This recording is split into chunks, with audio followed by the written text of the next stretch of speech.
Hello दोस्तों, स्वागत है आप सभी के हमारे इस यूट्यूब चैनल आर एस ज्ञान संग्रह पर। तो आज के इस वीडियो में हम लोग हिंदी का दो पार्ट होता है। पहला होता है गद्य खंड और दूसरा होता है काव्य खंड। तो गद्य खंड का पहला चैप्टर जिसका नाम है श्रम विभाजन और जाति प्रथा, इसका 50 VVI ऑब्जेक्टिव क्वेश्चन को करेंगे। ठीक है, तो अगर आप हमारे चैनल पर नए होंगे तो चैनल को सब्सक्राइब जरूर कीजिएगा और वीडियो को ज़्यादा से ज़्यादा अपने दोस्तों तक शेयर जरूर कीजिएगा। ठीक है, तो चलिए बिना देर के हम वीडियो को स्टार्ट करते हैं और आज के क्वेश्चन पर आते हैं। तो देखिए, गोधुली भाग 2 गद्य खंड चैप्टर नंबर 1 जिसका नाम है श्रम विभाजन और जाति प्रथा, इसका हम लोग 50 क्वेश्चन करेंगे। ठीक है, देखिए पहला क्वेश्चन है कि श्रम विभाजन और जाति प्रथा पाठ बाबा साहब के किस भाषण से लिया गया, यानी किस भाषण का संपादित अंश है। ठीक है, तो देखिए इसका राइट आंसर हो जाएगा ऑप्शन नंबर सी हो जाएगा, एनिहिलेशन ऑफ कास्ट। ठीक है, चलिए दूसरा क्वेश्चन है कि श्रम विभाजन और जाति प्रथा के लेखक कौन है, तो इसका राइट आंसर हो जाएगा डॉक्टर भीमराव अंबेडकर। ठीक है, हम सारा ऑप्शन नहीं बोलेंगे, ऑप्शन अगर बोलेंगे तो वीडियो बहुत ज़्यादा लंबा हो जाएगा। ठीक है, तीसरा है भीमराव अंबेडकर का जन्म कब हुआ था। ऑप्शन ए में 15 अप्रैल 1819, 14 अप्रैल 1891। ऑप्शन नंबर बी हो जाएगा यहाँ पर करेक्ट आंसर। ठीक है, नेक्स्ट है डॉक्टर भीमराव अंबेडकर का जन्म जो है किस राज्य में हुआ था, तो इनका जन्म महू मध्य प्रदेश में हुआ था। ठीक है, चलिए नेक्स्ट हमारा क्वेश्चन क्या है कि भीमराव अंबेडकर की मृत्यु कब हुआ था, तो इसका राइट आंसर हो जाएगा 1900 दिसंबर 1956 में इनका मृत्यु हुआ था। ठीक है, चलिए नेक्स्ट क्वेश्चन पर हम लोग आते हैं। क्या है, तो डॉक्टर भीमराव अंबेडकर के चिंतन और रचनात्मकता के मुख्यतः कितने प्रेरक व्यक्ति रहे। ऑप्शन ए में 5, 8, 10 या 3, तो इसका राइट आंसर हो जाएगा 3 हो जाएगा। ठीक है, चलिए नेक्स्ट है कि डॉक्टर भीमराव अंबेडकर किस वर्ग के परिवार में जन्म लिए थे। चलिए इसका हम कलर चेंज कर देते। ठीक है, तो इसका राइट आंसर हो जाएगा दलित परिवार में। ठीक है, दलित वर्ग में, ऑप्शन नंबर सी हो जाएगा। चलिए नेक्स्ट क्वेश्चन है 8 नंबर कि जातिवाद के पोषकों के द्वारा श्रम विभाजन किसका दूसरा रूप माना जाता है। इसका राइट आंसर क्या हो जाएगा, ऑप्शन नंबर क्या हो जाएगा, तो बी हो जाएगा जाति प्रथा का। ठीक है, चलिए नेक्स्ट हमारा है कि जाति प्रथा जो है किस प्रकार का श्रम विभाजन है, तो ये आपका अस्वाभाविक है, यानी कि आपके रुचि पर आधारित नहीं है। ठीक है, चलिए नेक्स्ट हमारा है कि जाति प्रथा के अनुसार श्रम विभाजन का आधार क्या है। ऑप्शन ए है मनुष्य की रुचि, रोजगार सृजन, पैतृक पेशा या कौशल क्षमता, तो इसका राइट आंसर हो जाएगा पैतृक पेशा, यानी कि आपके जो पूर्वज किए हैं वहीं आपको भी काम करना है। ठीक है, चलिए नेक्स्ट है कि श्रम विभाजन और जाति प्रथा शीर्षक किनके द्वारा हिंदी में रूपांतरित किया गया था।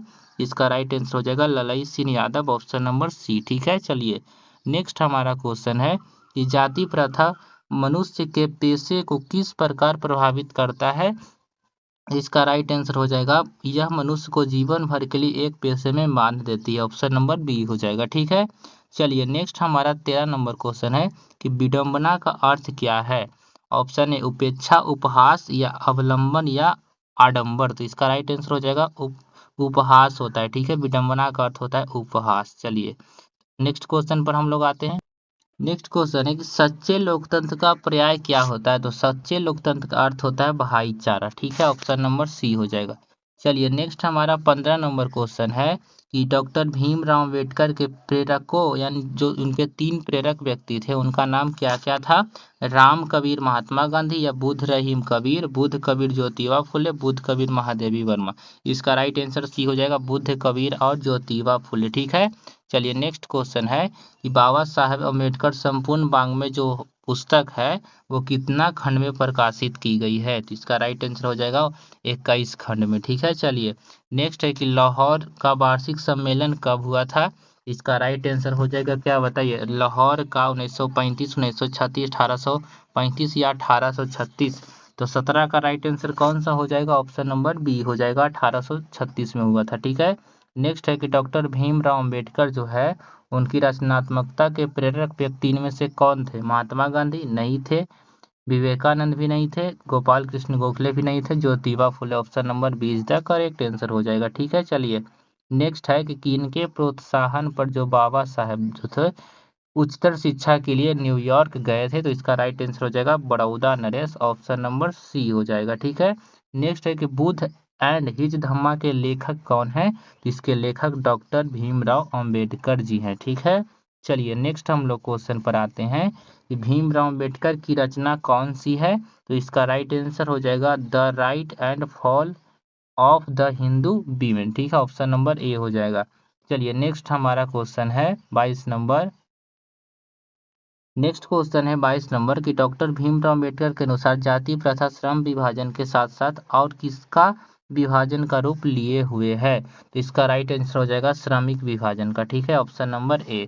चलिए नेक्स्ट हम लोगों का क्वेश्चन है कि जाति प्रथा जो है, भारत की जाति प्रथा की विशेषता क्या है?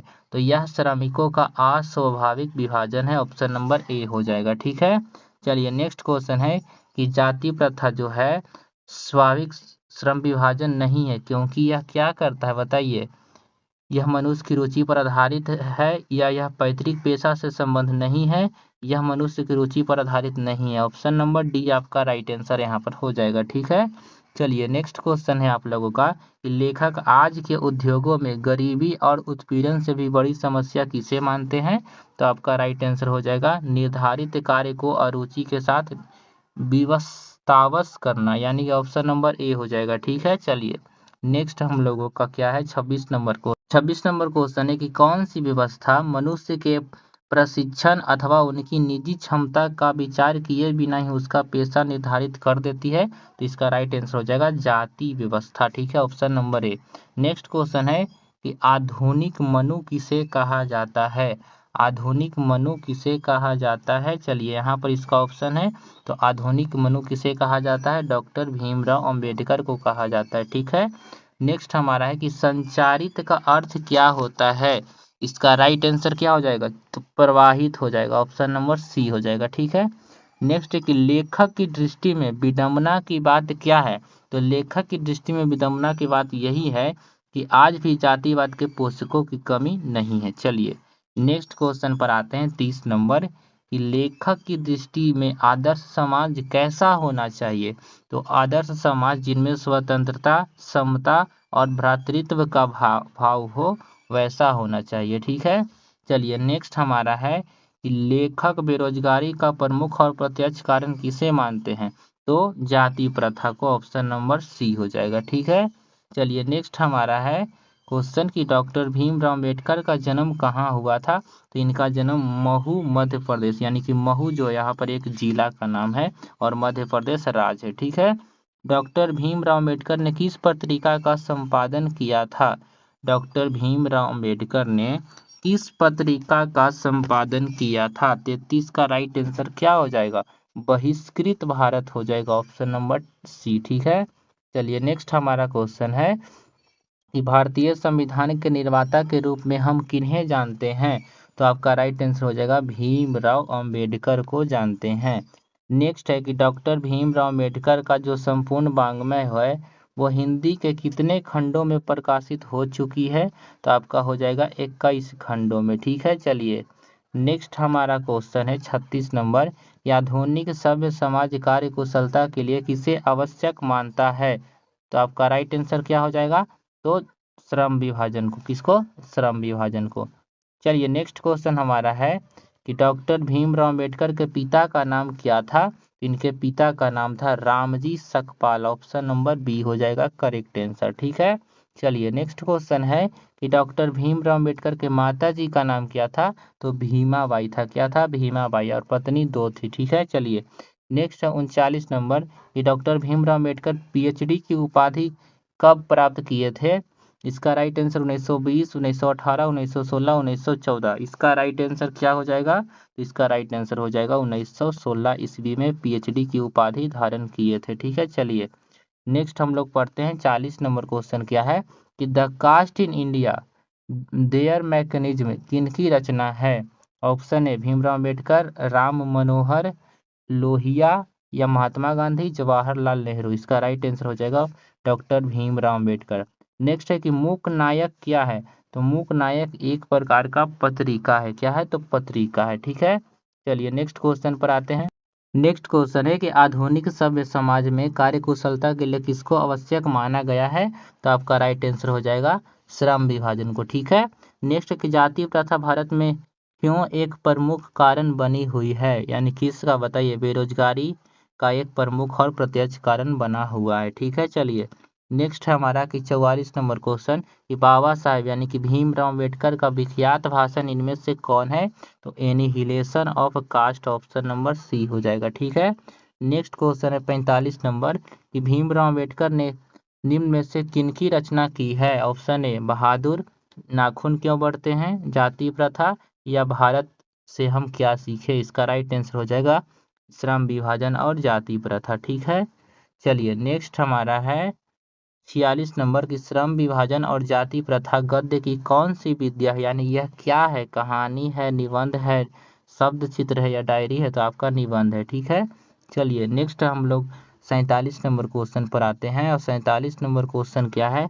को सभ्य समाज श्रम विभाजन के लिए किनको आवश्यक मानता है, यानी कि कार्यकुशलता के लिए। ठीक है, चलिए नेक्स्ट हम लोग 48 नंबर क्वेश्चन को देखते हैं। क्वेश्चन क्या है, तो भारतीय संविधान के निर्माता में महत्वपूर्ण भूमिका किनका था, तो डॉक्टर भीमराव अंबेडकर का है। ठीक है, डॉक्टर भीमराव अंबेडकर हो जाएगा यहाँ पर आपका करेक्ट आंसर। ठीक है, चलिए नेक्स्ट है कि श्रम विभाजन और जाति प्रथा के लेखक कौन है। सबसे आसान क्वेश्चन तो यही है, श्रम विभाजन और जाति प्रथा के लेखक बाबा साहब भीमराव अंबेडकर हैं। ठीक है, चलिए नेक्स्ट हम लोग पढ़ते हैं 50 नंबर और आज का लास्ट क्वेश्चन है कि लेखक की दृष्टि में विडंबना की बात क्या है, तो लेखक की दृष्टि में विडंबना की बात यही है कि आज भी जातिवाद के पोषकों की कमी नहीं है। ठीक है, तो ये आपका 50 मोस्ट VBI इंपॉर्टेंट क्वेश्चन आपका कंप्लीट हो गया इस चैप्टर से। अगर क्वेश्चन आएगा भी आपके एग्जाम में तो इसी में से कोई ना कोई क्वेश्चन आपका आएगा। ठीक है, और 2 क्वेश्चन इससे आएगा। ठीक है, चलिए तो अगर आपको वीडियो अच्छा लगा होगा तो वीडियो को लाइक ज़रूर कीजिएगा एंड कमेंट करके ज़रूर बताइएगा कि आपको वीडियो कैसा लगा, और आप लोग चैनल को ज़्यादा से ज़्यादा सब्सक्राइब जरूर करें। ठीक है, तो चलिए इसी प्रकार से हम सारा चैप्टर का आपका ऑब्जेक्टिव करवा देंगे। ठीक है, तो आज के लिए इतना ही और मिलते आपसे नेक्स्ट वीडियो के साथ, तब तक के लिए धन्यवाद।